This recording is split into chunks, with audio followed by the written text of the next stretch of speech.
ओम शांति, ओम शांति, ओम शांति। कितने भाग्यवान हैं हम। ईश्वर ने अपना बच्चा बना लिया, बिना देखे बिना सोचे हमें अपना लिया, अपने गोद में बिठा के अपना पूरा साम्राज्य दे दिया। खुशियों का साम्राज्य, सफलताओं का साम्राज्य, शांति का साम्राज्य, पवित्रता का साम्राज्य, सारे खजाने दे दिए। कितने भाग्यशाली हैं हम। बिना किए सब कुछ मिल गया, ऐसा नहीं है।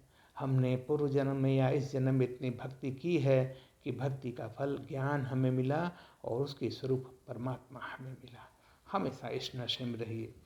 वाह मेरा भाग्य, वाह मेरे बाबा। सब्जेक्ट भी लेते हैं। क्या आप अपने लाइफ में कंफ्यूज्ड हैं, भ्रमित हैं? चेक करना है। कैसे? मनुष्य के जीवन में मोह माया रूपी विकार इतना प्रबल हो गए हैं कि ईश्वरीय ज्ञान ठहरता ही नहीं।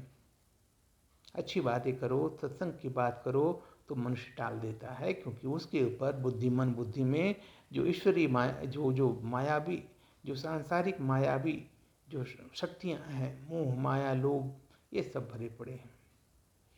मनुष्य स्वयं निर्णय ही नहीं कर पाता कि उसके कर्म विकर्म हैं, वो कर्तव्य कर रहा है या अकर्तव्य है, मर्यादा से परे है या मर्यादा के अनुकूल है। स्वयं की थोड़ी सी बनावट, खुशी जो फिर कष्ट देने वाले हैं, उसी में बुद्धि डोलती रहती है, स्थिर नहीं रहती। इसलिए वो जीवन में कंफ्यूज रहता है और कहीं भी हर क्षेत्र में सफलता नहीं प्राप्त करता, चिंतित रहता है और अपने अंदर निहित शक्तियों को नहीं देख करके बाहर की जो परिस्थितियां हैं उस पे खुश या सफल होने का जो भ्रम है उसी में फंसा रहता है। मन कहता है ये गलत है, बुद्धि बहाने बनाती है, कोई बात नहीं, अभी कर लेते हैं एक बार, सभी तो करते हैं ना। इसके बिना जीवन कैसा?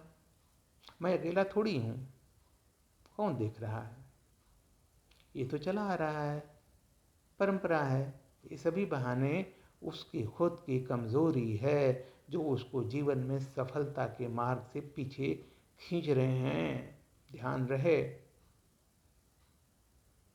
वह व्यक्ति दृढ़तापूर्वक डटकर सही निर्णय नहीं ले पाता, न ही लेना चाहता। उसकी मनोस्थिति ऐसी हो जाती है, जहाँ है वहाँ ही वो अपने आप को कुछ हद तक संतुष्ट या खुश पाता है।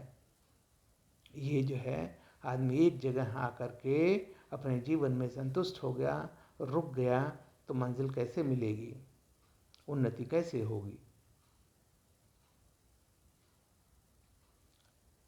मान अपमान, लोकलाज, निंदा, पारिवारिक जिम्मेदारियां, ध्यान से सुनिए, पारिवारिक जिम्मेदारियों के नाम पे ठगा जाता है और फिर आध्यात्मिकता व ईश्वरीय मार्ग से विमुख हो जाता है। वही मोह माया की अगर हम बात करें या मकड़ जाल की बात करें, माया रूपी, उसी में उलझा रहता है, अपने लिए कुछ नहीं कर पाता।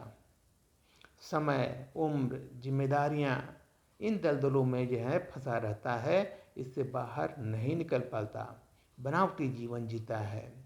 घर परिवार समाज अपनी चतुराई और भावुकता से ऐसे व्यक्ति को खूब इस्तेमाल करते हैं। ध्यान से सुनिएगा, ये बिल्कुल लाइन अंडरलाइन करने वाली है। घर परिवार, सगे संबंधी, मित्र, समाज, सब उस व्यक्ति को उसके स्वभाव के मुताबिक या उसके जन सीधेपन के मुताबिक खूब इस्तेमाल करते हैं और वो उसी में सुख महसूस करता है। ऐसा नहीं है, वो आपको सिर्फ इस्तेमाल कर रहे हैं। जो आप जो है मोह माया रूपी जो है बंधन में बंधे हुए हैं, आगे उन्नति नहीं कर सकते, परमात्मा के प्रेम को प्राप्त नहीं कर पाएंगे। उद्देश्य है कि आपको परमात्मा को पाना है, उनकी शक्तियों को पाना है, उसके पाने योग्य बनना है। तो वो अपनी कमाई तो कुछ कर ही नहीं पाता,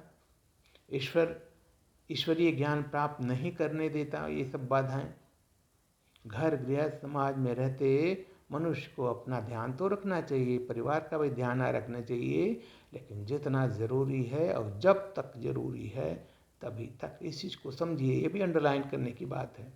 जितना ज़रूरी है और जब तक ज़रूरी है तभी तक। अब इसमें भी कन्फ्यूज़न है, कन्फ्यूज़न से दूर रहना। जब चीज़ें आपकी ज़रूरत नहीं है, जो चीज़ें दूसरे कर सकते हैं, करना चाहिए, उन्हें करने दीजिए। आप अपने आप को दूसरे द्वारा जो है सिर्फ उपयोग मत होने दीजिए। जो जिसको करना है उसको करने दीजिए। आप अपने लिए क्या कर रहे हैं? परिवार के लिए कर दिए, मित्र संबंधियों के लिए कर दिए, समाज के लिए कर दिए। अभी आपको अपने लिए करना है। कार्य के काउंट अलग अलग हैं। मोह माया में मत बझिए, अपने आप को यूज़ नहीं, मिसयूज़ मत होने दीजिए। ये मिसयूज़ है। जो हमारे घर परिवार के लोग भी, जब हम थोड़ा सा बुजुर्ग हो जाते हैं, वृद्ध हो जाते हैं, जो घर परिवार बढ़ता है, बच्चों के जो परिवार आगे बढ़ते हैं, तो सब किसी न किसी बहाने हमें यूज़ करते हैं। हम उसी में खुश रहते हैं।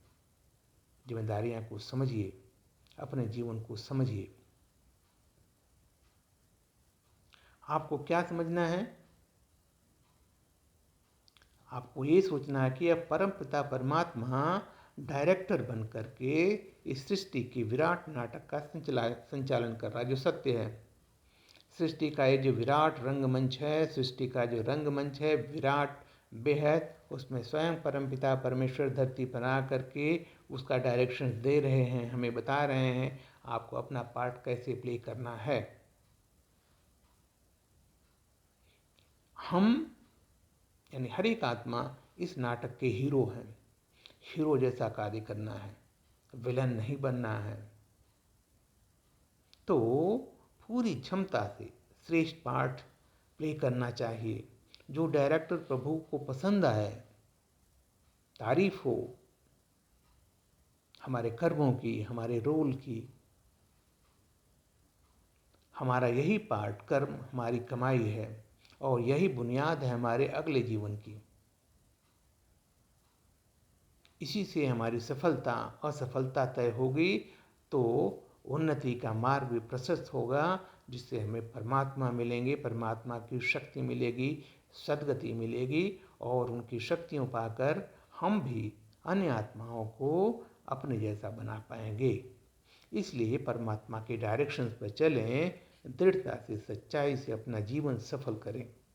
सद्गति पानी है, अगला जीवन सुंदर व श्रेष्ठ भाग पाना है, तो घर गृहस्थ को आश्रम बना लीजिए। बहुत बड़ी अंडरलाइन, घर गृहस्थ को आश्रम बना लीजिए। घर छोड़कर जंगल तो कहीं है नहीं, नदियों के किनारे भी आजकल कुटिया है नहीं, घर को आश्रम बना लीजिए। बिल्कुल जो है उसी के अनुसार जीजिए, मोह माया बंधन से दूर। योगी बन जाइए, योगेश्वर बाप की योगी बच्चे। ईश्वर से योग लगाकर वरदान पा लीजिए, सर्व शक्तियाँ पा लीजिए, निश्चय बुद्धि बन जाइए।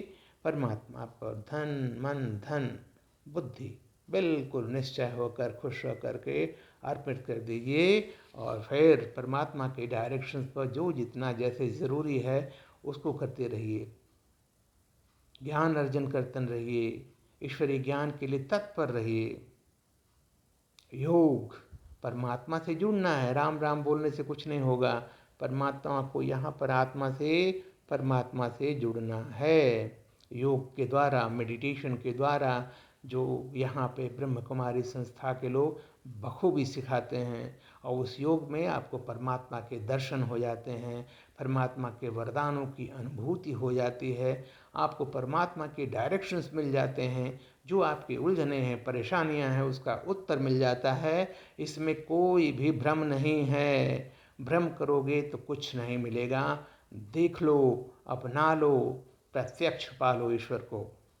ओम शांति, ओम शांति।